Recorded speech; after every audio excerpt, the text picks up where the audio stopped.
sea, lo que tú le estás pidiendo a Dios, si eso no va a agradar a Dios, yo no te lo voy a dar.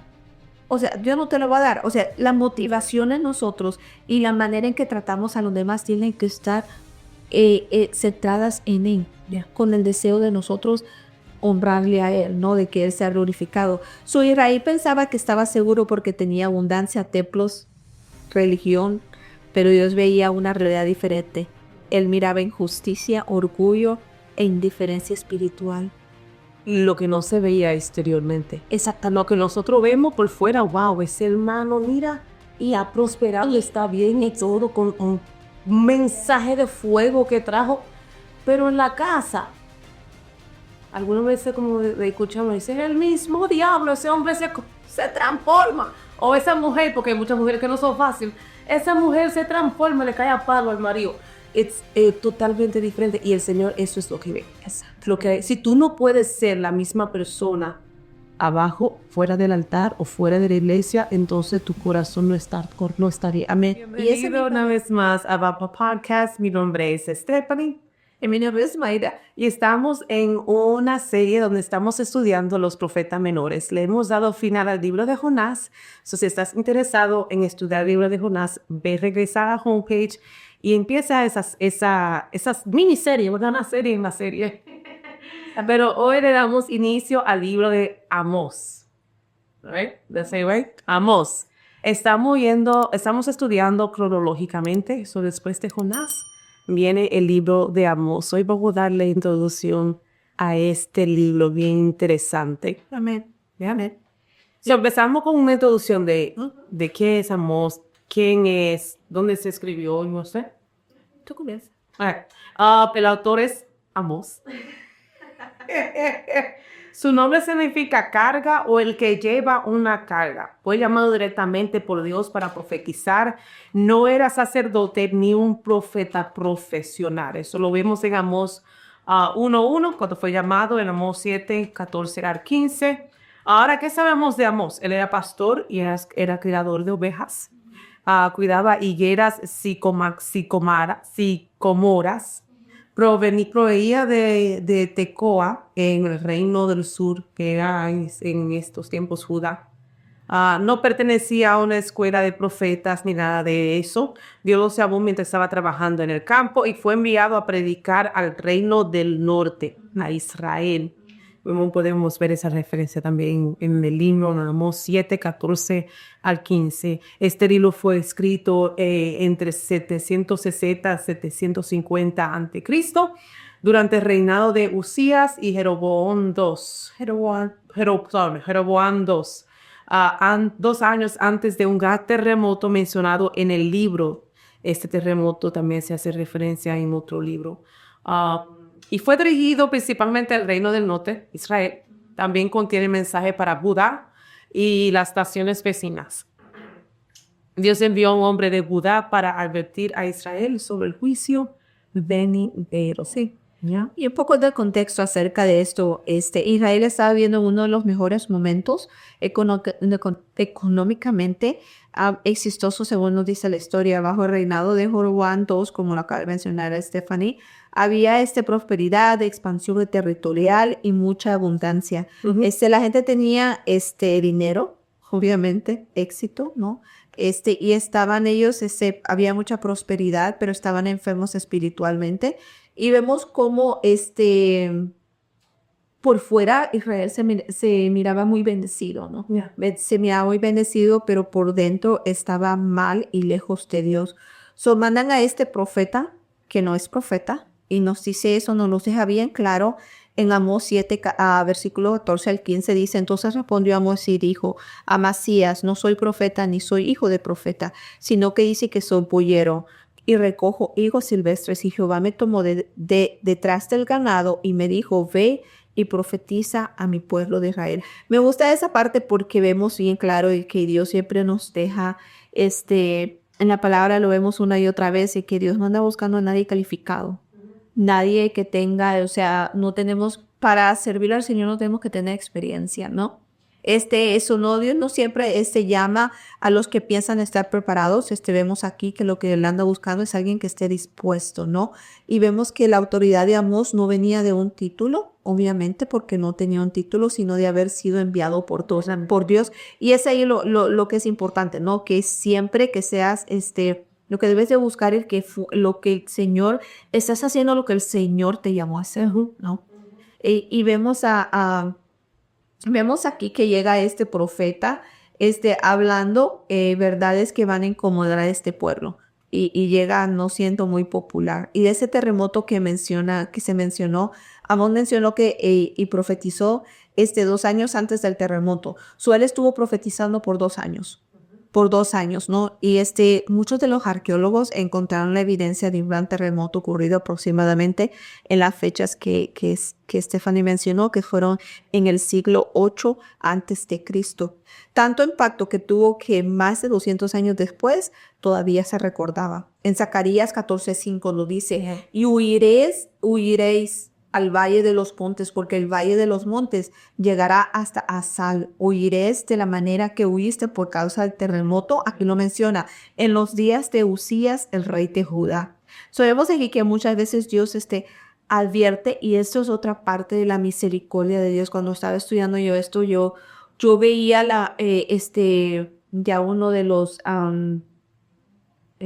una de las ideas centrales, ¿no? Sí está la soberanía de Dios, y otra de las cosas que yo miraba es que la misericordia de Dios, igual como estudiamos en el libro pasado acerca de Jonás, ¿no? Que manda a alguien a advertir. El Señor siempre es un Dios bien justo, lleno de amor y de misericordia. Y es claramente que Él no vino para que nadie, o sea, el deseo de Él es que todos fuéramos y pudiéramos abrazar la verdad, ¿no? La verdad es la que nos habla. Él no vino para que nadie se perdiera, ¿no? Lo que nos decidimos perdernos fuimos nosotros. O sea, el Señor no nos condena, pero lo que nos termina condenando es ese pecado y nosotros no darle la espalda al pecado. Eso sería lo que viene la condenación. Entonces vemos aquí que el Señor le está dando una advertencia y esa advertencia siempre viene antes de la disciplina.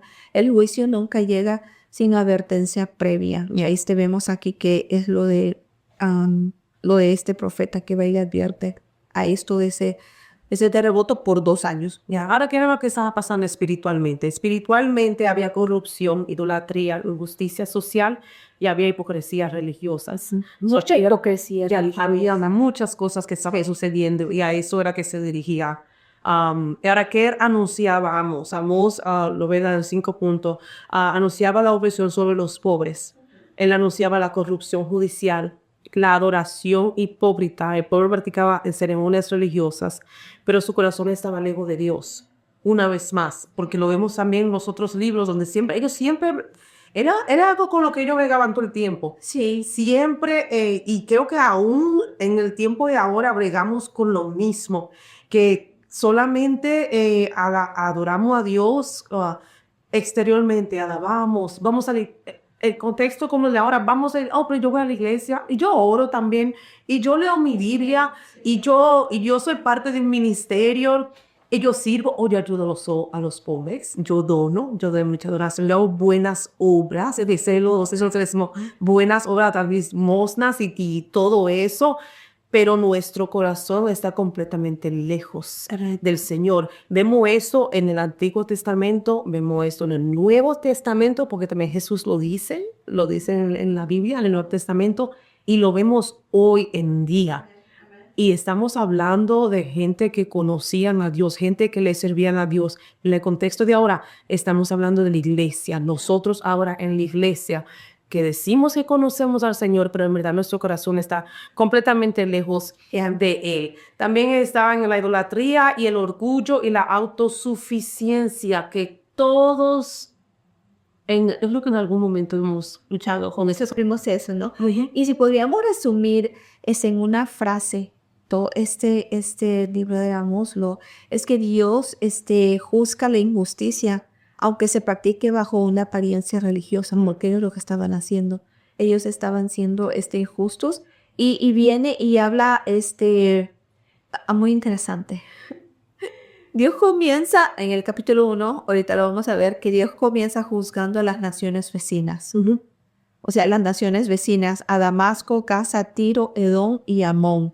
Y vamos a ver que cómo tal vez Israel confiándose y viendo cómo el Señor iba hablándole a ellos viendo lo que estaba cayendo sobre ellos. Tal vez Dios haciéndole una forma de, bueno, sí era una advertencia para ellos, hey, tú sigues. Y me imagino que después que pasó con Damasco y no le pasó a ellos, dijeron, nosotros entonces estamos bien. Porque muchas veces así es. Porque nosotros fallamos y fallamos y fallamos y el Señor sigue teniendo misericordia. Y es uno de los, porque ay, perdón, se me fue la palabra. Esa consecuencia del pecado va a llegar. Oye, porque la palabra del Señor dice que Dios no puede ser burlado. Entonces, el Señor te sigue trayendo palabra. Tienes que arrepentirte. Donde ese pecado que está ahí, tú crees que lo tienes escondido, donde yo lo veo todo, lo puedes esconder de los hombres cuantas veces tú quieras, pero yo lo miro todo, yo lo miro todo. Y sigue recibiendo ese mensaje, te salen alabanzas y te sale lo mismo. Sale este mensaje, te está saliendo de lo mismo. Es porque es tiempo de arrepentirte.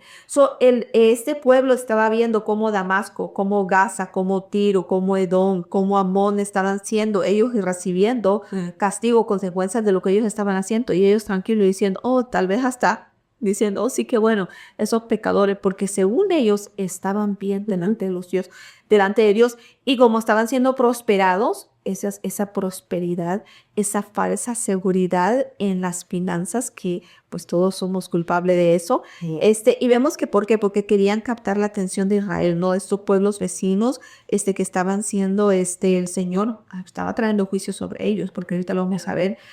Y me imagino yo, este pueblo diciendo, sí, Señor, castiga a nuestros enemigos, sí, Señor. O sea, y viendo que una advertencia.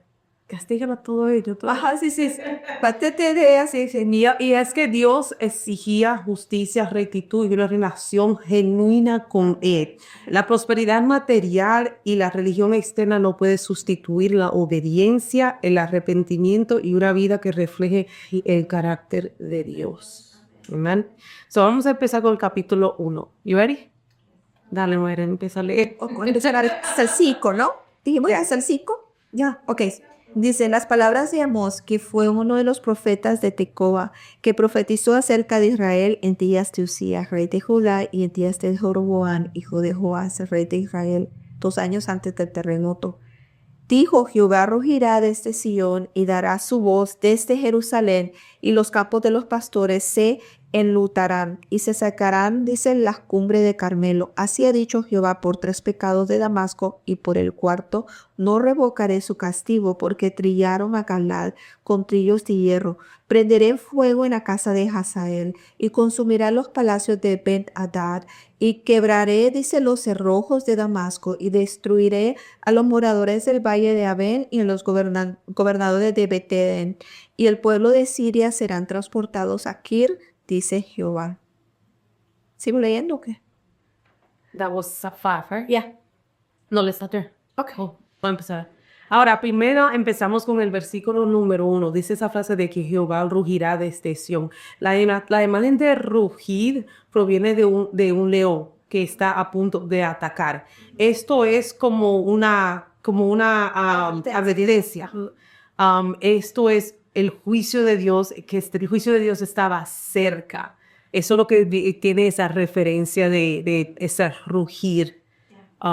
Desde Sión. Y una de las cosas que a veces nosotros tenemos y nos equivocamos y nos da esa falsa esperanza, creo que lo estudiamos en Jonás también, que el silencio de Dios nunca significa aprobación.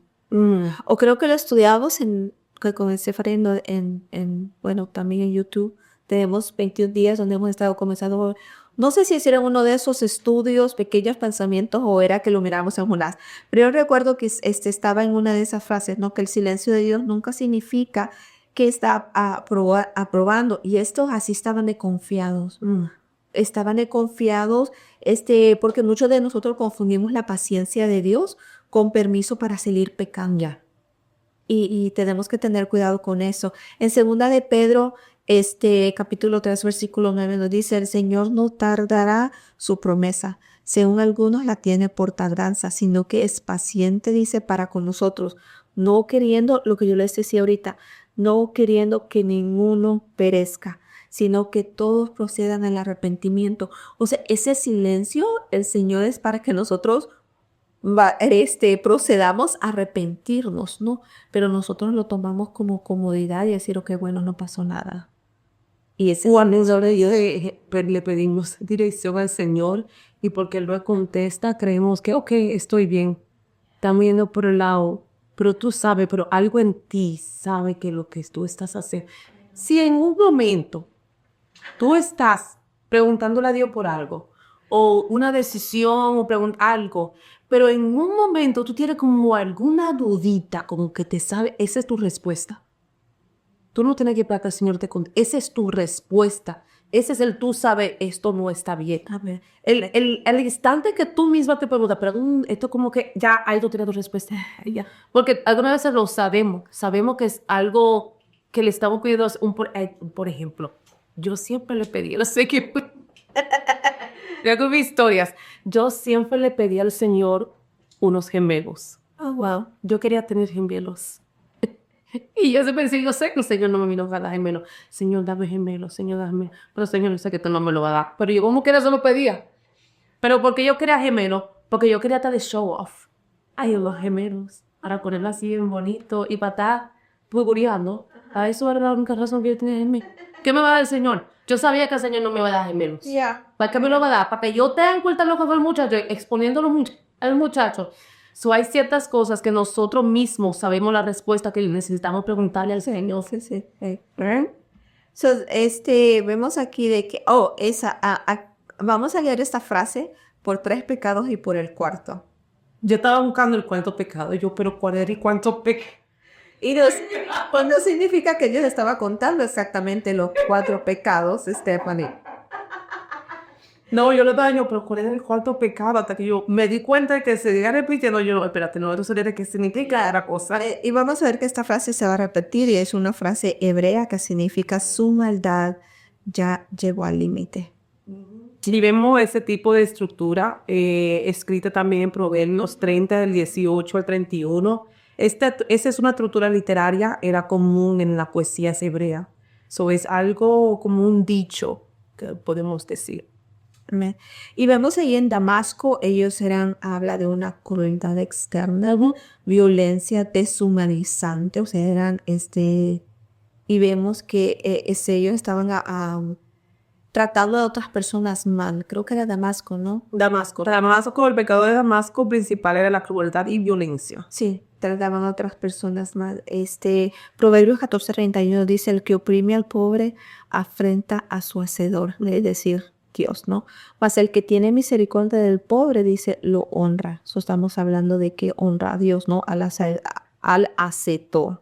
Somos eso. Y Adel cuando dice, leemos a los otros acerca de Tiro, ya leer. Yeah. Tiro dice el 6. Ajá. Así ha dicho Jehová, por 3 pecados de Gaza y por el cuarto no le evocaré su castigo, porque llevó cautivo a todo un pueblo para entregarlo a Edom, y prenderé fuego en el muro de Gaza y consumirá sus palacios, y destruiré a los moradores de Asdod y a los gobernadores de Ascalón, y volveré mi mano contra Ecrón, y el resto de los filisteos perecerá, ha dicho Jehová el Señor. Sí, y algo muy interesante cuando estaba viendo esto, y el dato no vamos a hacer a profundizar, pero probablemente aquí lo que se refiere es al pacto establecido entre Hiram y Salomón, y este pacto había sido Tiro. Este pueblo había olvidado una relación que se había construido durante sus generaciones. Dios toma en serio la lealtad, ¿no? De ese pacto. Y nosotros ahora en estos tiempos donde las personas rompen compromisos tan fácilmente, ¿no? Siendo ejemplo el pacto del matrimonio, nada más no nos pusimos de acuerdo, el primer conflicto es que queremos romper con ese pacto que hicimos delante de Dios, no ese compromiso. Eclesiastésico 4 nos dice, cuando a Dios haces promesas, no tardes en cumplirla, porque Él no se complace en los insensatos. Cumple lo que prometes. Ya. Ya. Los filisteos participaban en el tráfico de esclavos. Como quien dice, era una esclavitud masiva. En la que yo estaba lidiando y Dios y el castigo, el juicio de ellos era que Dios se iba a enviar fuego y sus fortalezas serían destruidas. Y si un pueblo no tenía su fortaleza establecida, era como quien dice luz verde para todo el mundo que venga y se entre y haga lo que sea. Sí. ¿Hasta qué versículo leíste? Leí hasta el 8. ¿Hasta el 8? Pues continúo leyendo entonces el 9. ¿Hasta el 9? Del 9 al 10. Ok. Así ha dicho Jehová por 3 pecados de Tiro, y por el cuarto no revocaré su castigo, porque entregaron a todo un pueblo cautivo a Edom, y no se acordaron del pacto de hermanos. Dice, prenderé fuego en el muro de Tiro y consumirá sus palacios. Así ha dicho Jehová, por 3 pecados de Edom, y por el cuarto no revocaré su castigo, porque persiguió espada a su hermano y violó todo afecto natural. En su furor le ha robado siempre y perpetuamente ha guardado el rencor. Sí, el 12. Ok. Prenderé fuego en Temán y consumirá los palacios de Boz. Leíste el de Tiro, Bozra. ya, leíste Tiro y Edom. Edom. Subemos a Edom, ¿no? Edom nos dice aquí, no dice que simplemente que se enojó, dice que guardó rencor perpetuamente, ¿no? Eso perpetuamente, es decir, permanentemente. El odio se convirtió en parte del carácter. Y creo que en esos 21 días que les estoy mencionando hablábamos de eso, como hay personas que no aprendieron nunca a perdonar y ese rencor se convirtió parte de ellos. O sea, hay personas que ya no cargan una herida, la herida las carga a ellas, ¿no? Son conocidos y su identidad, de hecho, están en esa herida que llevan. Efesios capítulo 4, versículo 31 al 32 nos dice, quítese de vosotros toda amargura, enojo, ira, litería, maldicencia y toda malicia. Antes dice ser benignos unos con otros, misericordiosos. Y aquí, perdonándonos los unos a los otros, como Dios también os ha perdonado a vosotros en Cristo. No se nos olvide, no guardemos ese rencor. Ese pueblo de Edom, eso fue, y nos dice aquí claramente, que dice que guardó rencor perpetuamente. ¿Se imaginan? Por eso estaban bien amargados, o sea, porque cuando tú guardas rencor, lo que va a haber en tu vida es amargura. La amargura. La amargura. Ajá. Yeah. Y entonces también antes de Edom se mencionó Tiro. Y es que antes de Tiro existía una alianza antigua entre Israel y Tiro, algo que se rompió. Tiro rompió acuerdos de confianza para obtener ganancias económicas o para su propio beneficio. Es que Dios toma seriamente la fidelidad y el cumplimiento de los pactos. Él siempre obraba con pactos, siempre había así como pactos secretos. Y cada vez que se rompió un pacto era algo bien grande del Antiguo Testamento, porque siempre se tenía que cumplir. Cuando Dios pactó con Abraham, se va a cumplir. Si un pacto era roto, it was big deal. Yeah, it was big deal. Y entonces seguimos el versículo 13 al 15. Y en el 13 al 15 se habla contra Amón. Dice, así ha dicho Jehová, por 3 pecados de los hijos de Amón y por el cuarto no revocaré su castigo. Porque para ensanchar sus tierras abrieron a las mujeres de Galad que estaban encintas. Encenderé fuego en el muro de Rabá y consumirá sus palacios con estruendo en el día de la batalla, con tempestad en día tempestuoso, y su rey irá en cautiverio, él y todos sus príncipes, dice Jehová. Yeah. Y vemos aquí, ¿no?, una de las escenas más cruel que pasó en la Biblia. Dioses registrados en el Antiguo Testamento, y vemos que es esa, ¿no?, que abrieron y eso todo por por expansión territorial.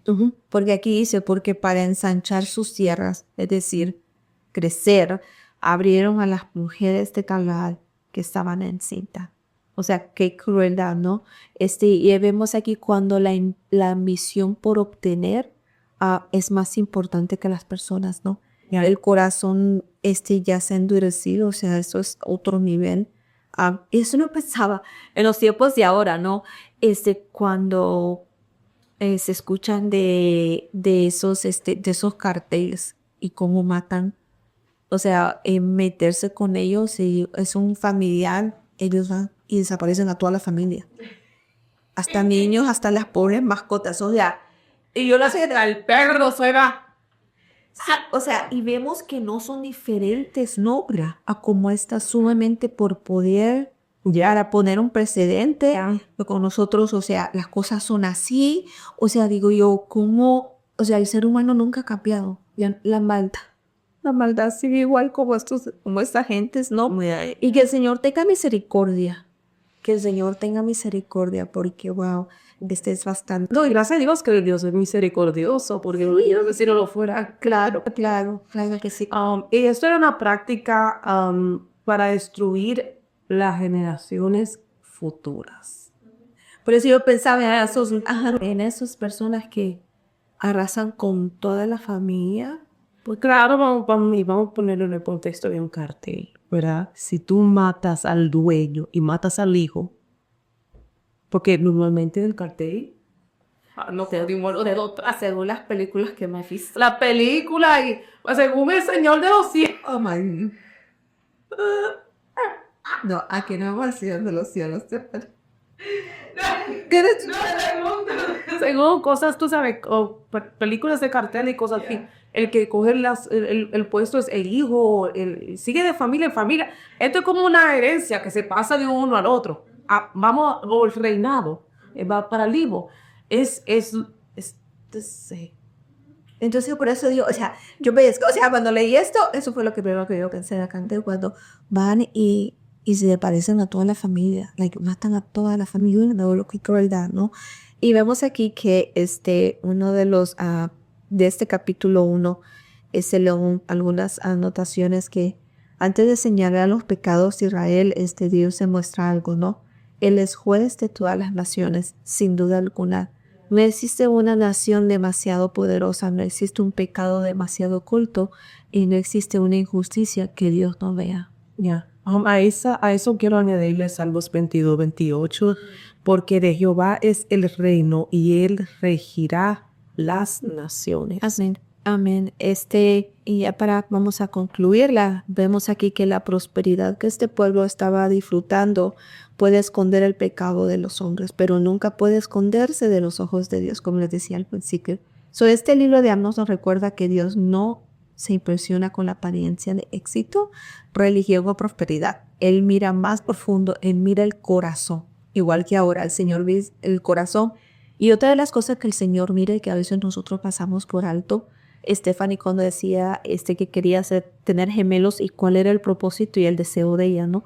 Las motivaciones tienen que estar correctamente, no idas con Dios, sino, o sea, si tu motivación no va a honrar a Dios, o sea, lo que tú le estás pidiendo a Dios, si eso no va a honrar a Dios, Dios no te lo va a dar.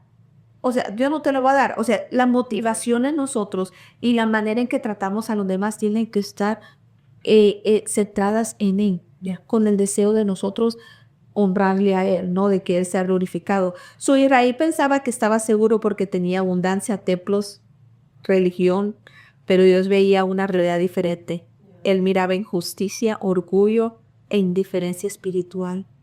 Lo que no se veía exteriormente. Exacto. Lo que nosotros vemos por fuera, wow, ese hermano, mira, y ha prosperado, está bien y todo, con un mensaje de fuego que trajo, pero en la casa, algunas veces como escuchamos, dice, es el mismo diablo, ese hombre se transforma, o esa mujer, porque hay muchas mujeres que no son fáciles, esa mujer se transforma, le cae a palo al marido.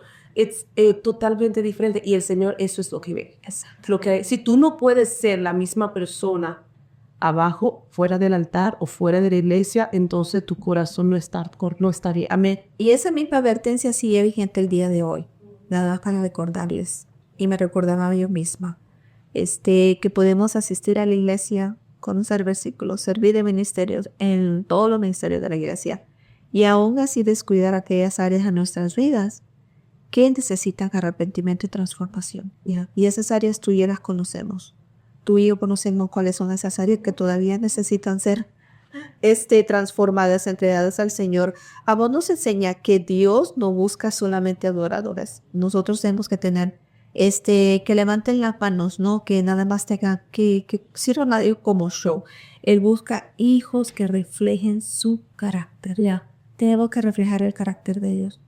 La verdadera espiritualidad, vamos a tener muy claro que no se mide por lo que hacemos en público, sino porque quiénes somos cuando estamos solamente, cuando nadie más nos ve, cuando solo somos Dios y yo.